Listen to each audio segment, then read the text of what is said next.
This is Stronger Than My Father with Marcus Minis. Welcome to another episode of Stronger Than My Father podcast. I am your host, Marcus Minis. Stronger Than My Father podcast is designed to share more awareness on the subject of fatherhood, because I'm going to continue to say that fatherhood matters. So I'm thankful for you guys listening in. I have a very exciting guest that's on the episode. Let me get my words together. That's on today's episode. We're going to learn about motherhood and taxes. So I would like to welcome Miss Ashlee Brooks of Brooks Associate Tax Consulting and Services. Yes. Thank you for having me. She do everything in taxes. So if you need something in taxes, that's what we're going to talk about today. Contact me. There we go. Get your taxes done. All right, Ashlee, thanks for coming on. Thank you. Let's dive into, I'm passionate about fatherhood. Yes, We've talked about this story many times. My biggest thing now is that I have a really hard for single moms. Yes. Because I believe that dad's supposed to be in the home to protect his family. Yes. And when I don't see something that's outside the norm that I grew up in, I am confused and I'm also hurt. And then I always just say, what can I do to help? Yes. And so you're that person. And so I want my audience to know a little bit about Ashlee Brooks. So Okay. come up to the mic. Yeah. Okay. Yeah. And tell my audience a little bit about who's Ashlee Brooks and, a little bit about your story. I know you HBCU. Yes, I am. TSU. I'm class of 2011. Yes. I went back when I was older. Okay. Well, I always like to purposely start telling my story by telling everybody that I'm from Memphis, Tennessee. And I purposely do that because Memphis has a stigma on Yes. it. And I'm a product of my city, but I grew to obviously be a business owner. I'm a single mom, but I'm doing things going against the odds. Okay. And so being from the city that I'm from and the things that people think of when they hear Memphis, I'm the opposite of that. And there's other people from my city that are the opposite of that too. But once I graduated from high school, I went to Tennessee State. So I'm a Tennessee State alum. Yeah. Yes. I moved a few places, and I always purposely keep that short. But those experiences help to shape the person that you're talking to now. I laugh when you were talking about hearing people say that the father's not in the home and that's kind of abnormal for you. I come from a single parent home, so for me, I am raising two children. I am a single mom, so it's not abnormal for me, and it's sad to say that it is the norm. It's the norm of a lot of my friends growing up, and now even for my children, it's kind of the norm for them too. And I'm finding myself having those conversations to say, look at your other friends. Everybody doesn't grow up in a dual household, and that's okay, as long as you have that support there. And being a single mom, the thing that I'm realizing as a business owner, it's hard, but I have to keep remembering that I'm not the first person that's going to start a business as a single parent raising multiple kids, and I won't be the last. So it gets challenging. And when I graduated from Tennessee State, I got my degree in accounting. So I've always loved numbers, and I'm blessed enough to say when I got to college, I knew what I wanted to do. And I've always been passionate about, I want my professional and my personal life to align. And just as being adults, you kind of navigate, and it's trial and error as you're trying to figure things out on your journey. But at this point, it's kind of come full circle. I started off in accounting. I struggled in school. I graduated with my degree, but then I went into finance. But I always liked dealing with numbers, and I had opportunities to work as an intern doing taxes. I got to work with so many people. I knew I loved doing that. But over, I'll say, the 10 years or so pre-kids, it was trying to figure out who's Ashlee, where do I want my career to go. I knew I was career driven, but where is this path going to lead me? Got it. And I worked for Fortune 500 companies, and I actually quit my job and didn't have a backup plan. Dang, that's tough. And it is tough. And I was living in Dallas at the time, and I remember telling my mom, and she's just like, that's unheard of, because coming from her background, you stay at a job, you have financial stability, and you work that job until you either have a plan B or you're going to stay there for 30 years. And I think in our generation, we knew that we didn't want to do something we weren't happy with. And so for me, I knew I didn't have a backup plan, but I knew I wanted to pursue my passion. So shorten that up, it kind of came full circle. I got back into taxes. I had my first child in Dallas, but when I got ready to have my second child, that's when I moved back to Nashville. And everything, it was hard. Because the challenge, I would say, as a single mom is putting yourself first or your kids. And then with the father not being in the household, it's, do you do the bare minimum? Do you go over, above, and beyond? Do you just do enough just to survive and to get by? And I struggle with that over the years on what path do I go down? But once I decide, and I quit my job again after a couple of years here, but I started my business. And I can tell you that's been hard too, but I've been passionate about what I'm doing, and I've been able to be there for my kids more than I was working a 9 to 5. So that's the part that's been like super motivating. And even though things are still hard, I'm more present with my kids now than all that time I was working a 9 to 5. Well, one thing I always ask single moms, where do you get, you said you grew up without the father in the home. Where do you get your toughness and motivation from? Who do you get that from? And I know, here's where I'm going to tell everybody, we all going to say God. Okay. And I get that too. I get a lot of my strength from God. And we're going to keep God there. Yeah, of course. But outside of God, who do you get your strength and motivation to, number one, raise 2 beautiful children? Being involved in these school, where do you get that motivation from? So even though I grew up in a single parent home, my father was there. He just wasn't present on a regular basis, right? So my situation was a little different. Outside looking in, everybody thought my parents were together. Oh, okay. But it was a very toxic? Interesting. Was it toxic? I won't say toxic. Okay. It was just a very interesting environment. And me and my dad, we had our ups and downs because I didn't feel he was present with me. But the funny part about it, and this is what gives me hope for my children, me and my dad started having a better relationship once I became an adult. And I graduated from college. And the thing that I realized is, you got to take that parent hat off and look at them as an individual. And once I started to realize, like, this man has went through a lot too, that started to help, because he always, even now when I go through things, he always reminds me about, don't forget when you went through this and you thought it was the end of the world. Don't forget. So he gave me the keep going, keep pushing, don't give up. Even the relationship aspect, knowing that things can, even if you think things are bad now, I got examples of it can get better. And it's funny because when I talk to some of my friends about coming from a single parent home, like some of my friends have blended families. But I tell them, even though you think it's bad now, it was 20 years of not having a good relationship with my dad. It was off and on. It was bad. We would have moments where we weren't talking. It was a lot of things that went on, I'll say that. But to know that once I became an adult, and my mom told me, it's on you to build a relationship with your father. Like, I'm out of it now. And me and my dad had to have some hard conversations. But once we did that, and I would say this, one thing I think that helped us is he went to counseling. And he brought me to counseling with him. And that was like a pivotal moment. I was like 17 or so the first time he did that. And, you know, going to counseling is kind of a stigma in our community. In our community, And so when he did that, I didn't understand it at first. But as I've gotten older, I have such a great appreciation for that now. So him and my mom too. And my mom is different because I grew up in the household with her. And now that me and her literally have parallel lives. We have children. Well, she just had one, but we had kids, single moms. The father's not really there. The father has other kids.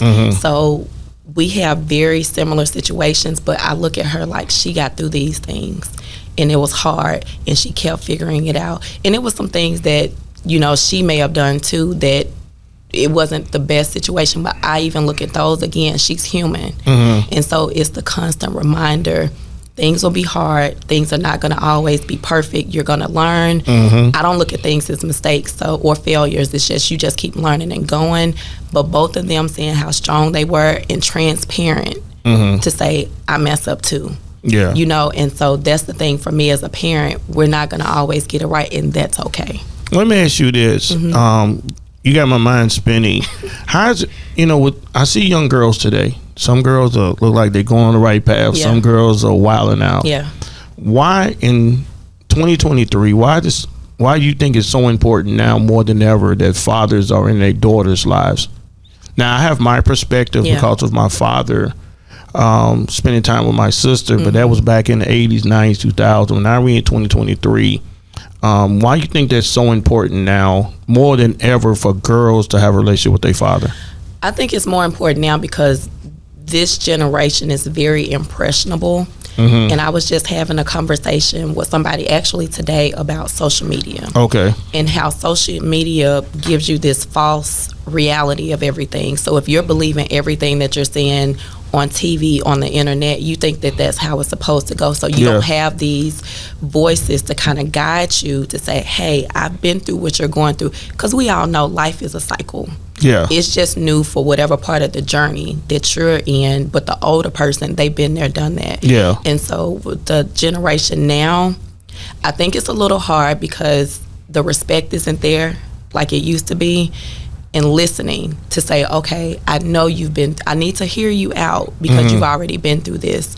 But that male presence is key because they get insight. And to use myself as an example, I call my dad all the time. As I'm navigating through this single motherhood, and a little background about my dad, he has me and my sister, 2 different moms. He wasn't in the household with either one of us. Me and my sister, to be honest, don't have a relationship. So my outlook on relationships is interesting too. It's interesting too. But because I know that my situation is similar to my mother and my father's, I call my dad when I'm having issues with my kid's father. Dad, I need to get your perspective. How do you think I need to handle this? If my dad was completely absent, I probably will be handling things a whole nother different way. Toxic would be the word I would use there. I remember when me and my kid's father first ended the relationship, and I was in my emotions, and I would, just go off, and I would call my dad. He would let me go off. He would listen to me, and he's like, I understand. So he wouldn't say, don't do this, don't do that. He would say, okay, I see where you're coming from, but look at it from the male's perspective. And I think that part is key, having the male present there to say, let me give you my insight. Because we all think everything should go a certain way because of our perspective. But being able to understand it from the other gender is key. So for me, it's like having that father figure there to be able to look up to as a role model. I have a son and a daughter, and you and I have talked about this. We talk about it a lot. But the thing that I'm seeing now, you have key ages with kids, and the thing that makes me start to look at my son like, God, I wish his father was more present. My daughter wants to do every single thing that I'm doing. Dress like me, wear the things that I wear, do her hair like I do mine. And then I look at my son, and I'm a person, I don't do the gender thing, but I'm not naive. And I know that if my daughter looks up to me as a role model, as a woman, you scared your son could do the same thing? Well, he longs for that too. He longs for that too. So that's why I know, having that male present, you got to have both. You got to have the yin and the yang. So as my daughter, she sees me as a woman, as a mother, but to have that father presence there to say, okay, when I go out and I'm interacting with males, I get that first at home. So I think that's huge. Well, one thing, first of all, I applaud you for fighting for your children. I'm going to go into relationships. I'm going to ask you your thought on this. My mom told me this. She said, Mark, if your marriage don't work out and you have children, protect your kids at all costs. What in relationships now, how do you protect your children now? And then how in dating, which I don't know. You don't. I don't know that area now. But how does it work in 2023 when guys approach you? What are you looking for now? Because you got to protect your kids. You have a son and a daughter. So I've heard from other people that dating is hard and a lot of good guys out here and stuff like that. Or do you primarily say, I ain't really thinking about dating, I'm going to just focus on my career? No. Because we have this this thing of, hey, I'm a superwoman, it's all about me, it's all my career, or do you be like, hey, I do want a relationship because I need help. I want my kids to have something of a family sense. So am I right, am I wrong on that? You're not right or wrong like that. I think it just depends on the person and what they're looking for. I'll start there. For me, it's not this is what's going on in 2023 because I look at my mom. My mom literally has a parallel situation to mine, right? So this is in the 80s, this is in the 90s. My mom didn't bring a lot of guys around me. She was very, whatever she did outside of the house, I had no idea, and she would introduce me to the men, but I was older. I was a teenager when she would start to introduce me to whoever the guy was, and that part, as I've gotten older, I respect that. I didn't intentionally do the same thing with my kids, but I knew that when me and their father broke up, I didn't want to have a lot of men around my kids. And I'm the person, I don't date a whole lot. Like typically when I meet somebody, it's kind of a long-term type of situation. But even with that, like I have to look at you as a family-oriented person. I have to see some things in you to make me feel comfortable with you being around my kids. I've talked to people and they've never met my kids. And so I was in one serious relationship after my kid's father, and I did the whole like, okay, let me do the introduction, and I did that one time. I won't do that anymore. For me, I want things to happen organically. And I don't want to put a whole lot of thought into it because at the end of the day, we don't know where relationships are going to go. Even if you get married, like you still don't know where it's going to go. And so with those situations, now my approach is going to be get to know this person, get to know their character, get to know what their values are, get to see how they're raising their children. Look at all those aspects. So that's why I say I don't think this is what's happening in 2023. I think it's core things that you need to look at in people you're dating to determine, is this casual dating or do I see something long term with you? And if you see something long term, now, and for me, you both need to have the conversation to say, make sure you're on the same page. And then it's, okay, we may need to bring the kids into that. The lessons learned that I had was not doing a formal introduction, but just easing a person in and seeing how my kids gonna like that interact person with them. My experience, and this is something I use with my kids because I had issues with both of my parents' partners. Oh wow! Until adulthood. So you didn't want mom to date this guy. You just didn't like him. I didn't like him. And the same thing with my dad. Like my dad, he's married, and I'm honest about that because now that I'm older, it's like, God, you were hard as a kid. And so that's why I say I can relate to, because I wasn't the most respectful kid to their partners, and I honestly didn't start doing something different until I had my daughter. So that gives you the span of years that things can. You were wilding before the daughter. I was wilding before the daughter. You gotta say it. For sure. And so the thing that I realized with those situations, you gotta listen to your kids, and not because you have some parents that are like, well, my child isn't gonna, dictate who I date, and this is my life, but your child is gonna be with you forever. And the decisions that you make can have an effect on your relationship.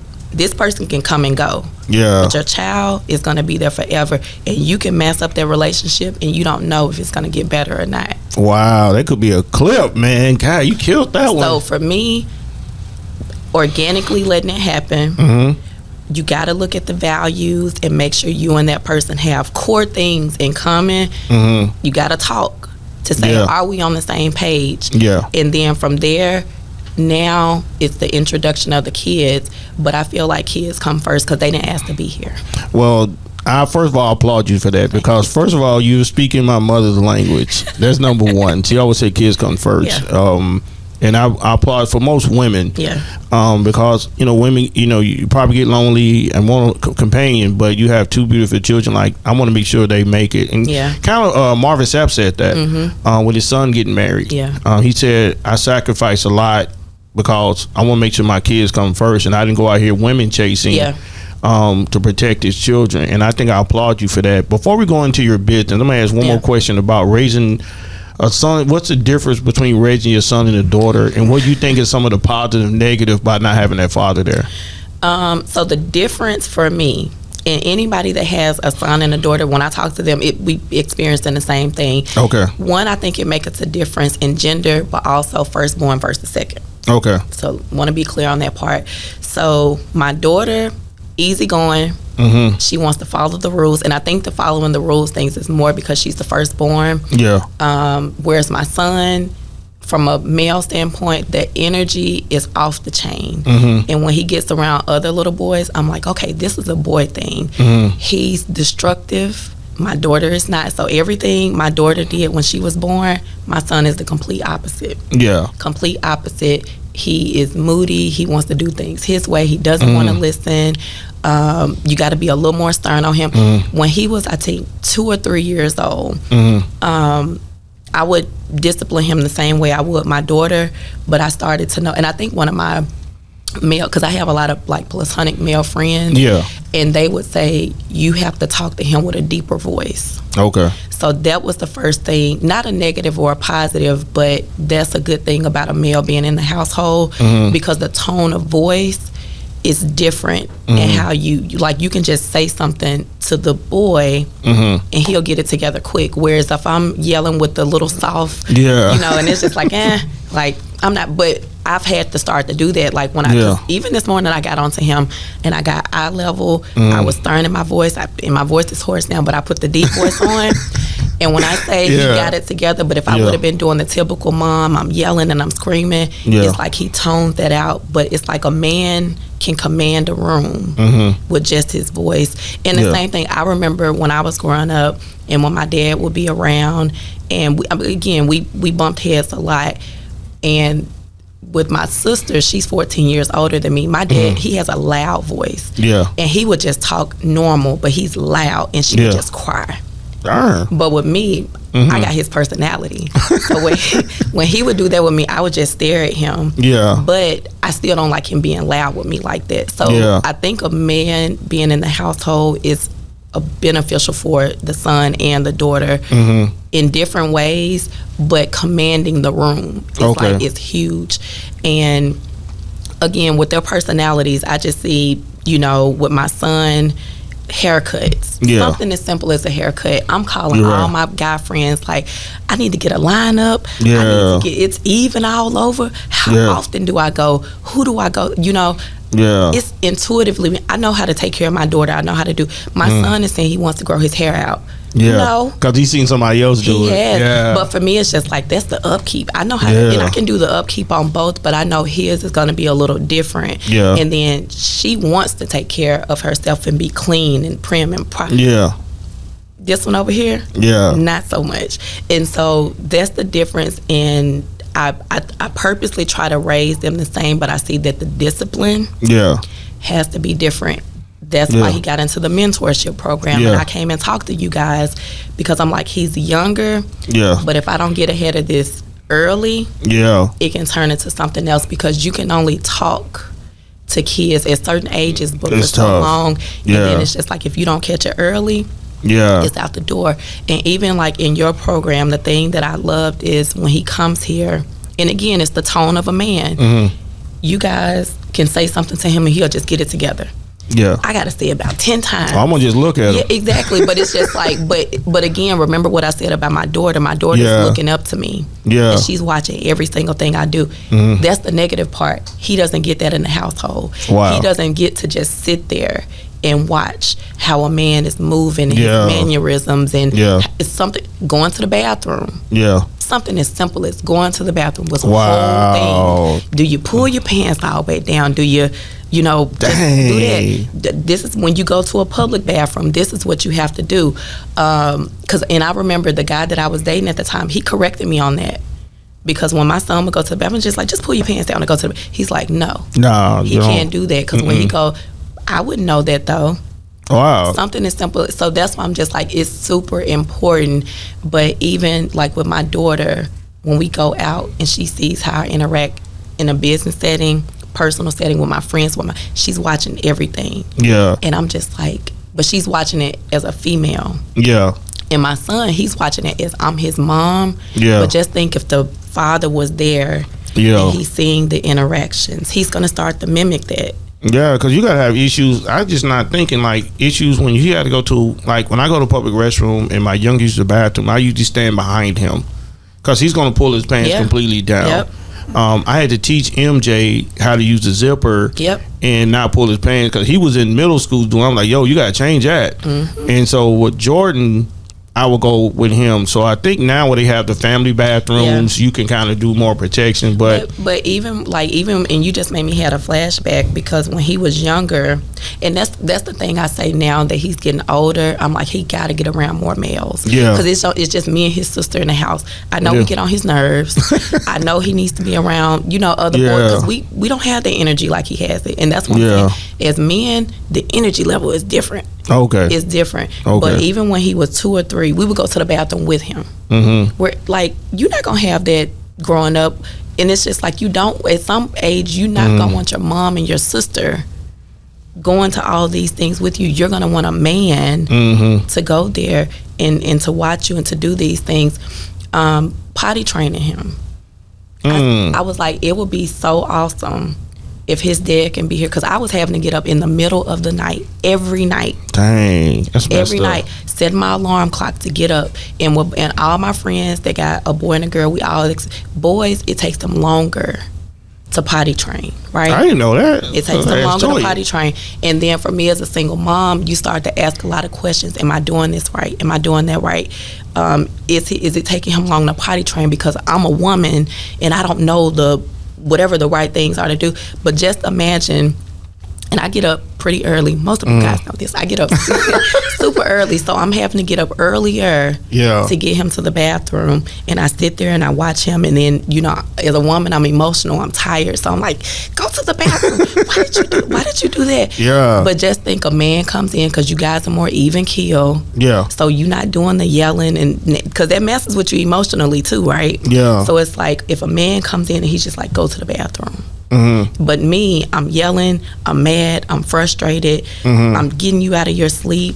But my son doesn't get to watch somebody else go to the bathroom like that. Yeah, it's something so small. I didn't even think of that. But that blew my mind, because I'm a woman where I don't do the gender double standards, and I just don't do it, and I don't want to raise my kids that way. But that's why I say I'm not naive to know that little things like going to the bathroom shows you the difference in raising a boy and raising a girl. But again, why you need to have both. Even if you don't, like my dad, he wasn't physically present, and he wasn't physically present as I was growing up.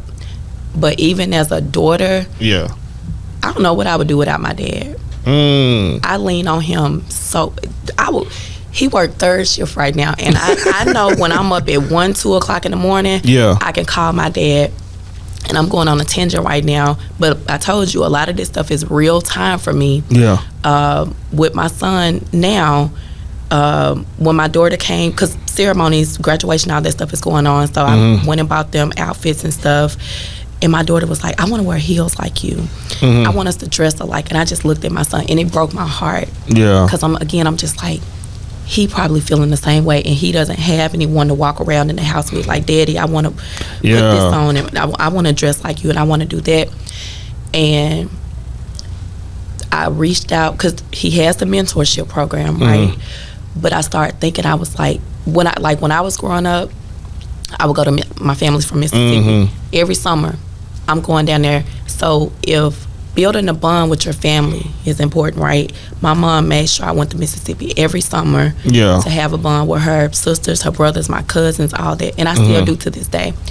So if that's important, for sure having a relationship with your father is just as important, right? And so since that's not consistently the case in my situation, I text 3 of my male cousins, and I'm going to be on their butt about this. But I'm just like, I need you guys to step up. I said, you're my family. I said, I got my son in karate. He's in a mentorship. We talked about basketball. I'm trying to get him into all these things. To keep him busy. To keep him busy, but to keep him around males. Men, Because he's around women all the time. And I don't do the whole, because I mean, it's so much that goes on with that when you start talking sexuality and all these things. Yeah. So for me, it's like, I want to make sure that he has outlets, because it is going to get to a point where he's like, I don't feel comfortable talking to you, Mom. Yeah. You can't relate to this, Mom. Yeah. I can't talk to my sister about this, Mom. So with my 3 cousins, and they're like brothers to me, I said, I need you guys to step up and help me out. Yeah. So just like I grew up and I would go down there, I want to start sending my son down there so he can wake up and be around a male. Yeah. Day in and day out. My dad, and again, we got a better relationship now. He's the epitome of a man to me. Okay. Not the stereotypical, he's a provider, he's masculine. My dad handle his business and he gonna do what he need to do to get stuff done. I like that. And I'm like, and my daddy about to be 75 this year. Wow. When I tell you, and me and him, we've had some come to Jesus meetings recently, and he even said, I see it's hard for you. And going back to being a single mom, business owner, he was like, I gotta be more, and this the part that's gonna make me cry. He said, in order for you to be successful, I gotta be there for you. Yeah. I gotta help you because you don't have the support. Yeah. Anybody that's successful, they gotta have support. You gotta have support. You gotta have support, because you can't do it all and overcome these various things and think that you're gonna keep going forward. And so I'm hoping that my dad can be around for as long as he can, but I want my son to be around my dad, to see the things that my dad does, because my dad is the typical man. Like when he come and visit, I ain't cooking. Yeah. You need to make me a plate. But he's broken out of that because he sees all the so that's why I love my dad to this day. I seen him when he brought him Ashlee, and he was actually in the he wanted the circle. And I had to leave that day, and I didn't get a chance to see how he enjoyed himself. But I bring people on for people to see the real world. Yeah. And see why it's so important now more than ever for dads to step up. And even when you get older, kids still want to need their parents. Yeah. I'm 46, and I still rely on my parents, not for a whole lot, but just the conversation. Thankful that I can pick up the phone and say, hey, Pop, man, my brake's squealing. Yep. What do you think? And he'll say, hey, go do this. Or, hey, my wife's car's acting funny. Did you check the transmission fluid? I think that's the path that my father put us on.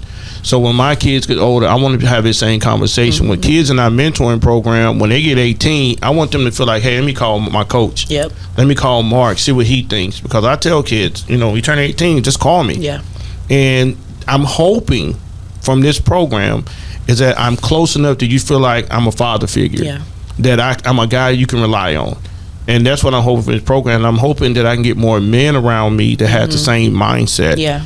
That, hey, if Ashlee needs at 16, that I'm having, certain feelings, I need mama, can I call my coach? Right.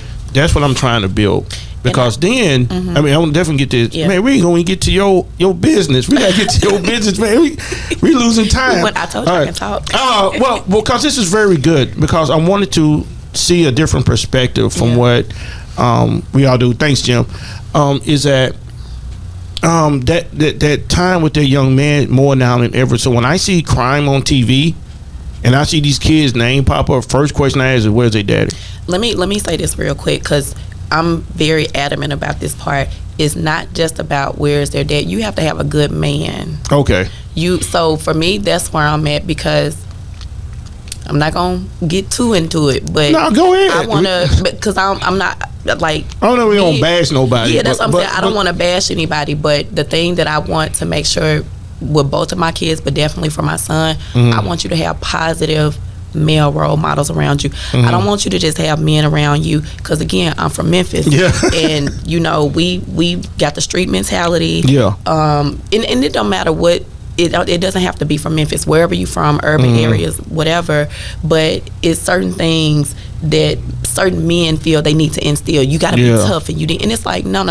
It's other things that need to be instilled in a boy for him to be a man, and it's not just about being tough. Okay. And so for me, it's the positive role model. Like with your program, you're teaching them certain skill sets. Some men are not focused on the skill set. They're just, I'm here. Wow. But I need you to be present. Okay. You got to be present. I didn't even think about the skill set. And one thing I always say is that when I do mentorship is that I'm just teaching your son the things my dad taught me. Like when we grilling this Saturday, that's basically what my father trained me to do. He said, man, I'm going to teach. So, and one thing that I was blessed to have is that when daddy was outside, we had to go outside. Of course. So it wasn't, all right, we're going to go sit and play cartoons, watch cartoons, I mean. It wasn't that. It was, you got to get out the house. So, darn, Ashlee, we got to do a part 2. I got to wrap this up real quick. Yes. Tell people about your business, and if you can do it in like 5 minutes. Yes. And we'll do a part 2 to this. I swear we're going to do it for the end of the year. I told you I got stories. Your stories has moved me today. Really, it really had. So what? Your business about taxes. What made you get into taxes, and also how can people connect with you who have tax questions? So how they can connect with me? Instagram is my go-to thing. My name on there is Tax Boss, TaxBawse, and I respond. I check DMs, all that great kind of stuff. I love taxes, and the funny part is my mother did accounting work. My father did accounting work. So and I didn't understand it growing up, but it naturally, I just like numbers. I've always dealt with money. I started working when I was 14, so I've always worked with money. And taxes, I realize, is something that everybody has to do, no matter what walk of life you come from. Everybody has to file taxes. And so I've also been huge on financial literacy. So when I started the business, that's my focus. I want to ensure that people are getting proper education. You're going to have to file taxes, but be knowledgeable when you're filing taxes. Let's figure out how to save you money. Let's figure out how to move that money into other areas, because at the end, we all want to build wealth, right? And people don't realize one way that you can build wealth is through tax planning, proper tax preparation, making sure you're in compliance. If you have businesses, understanding how taxes affect your business. So I'm big on that, and I would say that's my special thing with my business, and that's why, Tax Boss is my coin name, because of all things tax. You'll be talking to me personally, and you think that I'm just like, he got to change his W-2. he got to update that W-4. So I'm always thinking tax when I talk to people, because most people don't understand it. So my thing is, I want to simplify it. Yeah, and that's cool. And like I said, you said Instagram, website, you gonna put that out? No, so Instagram is my go-to. I'm also on Facebook and LinkedIn, but Instagram is I'm actively there. And then from there, you can actually schedule consultations. Okay. So, well, get your taxes right. Please. Because I know taxes already passed. It was April. No. Whoa. No. I thought tax was already. No, that's why I'm about to go work on some more taxes right now. But no, the initial deadline is April 15th, depending on what day it falls on. But most of the people who put it off, who are not organized, who know that they're going to owe, they get 6 months. So the technical deadline to file your taxes is no.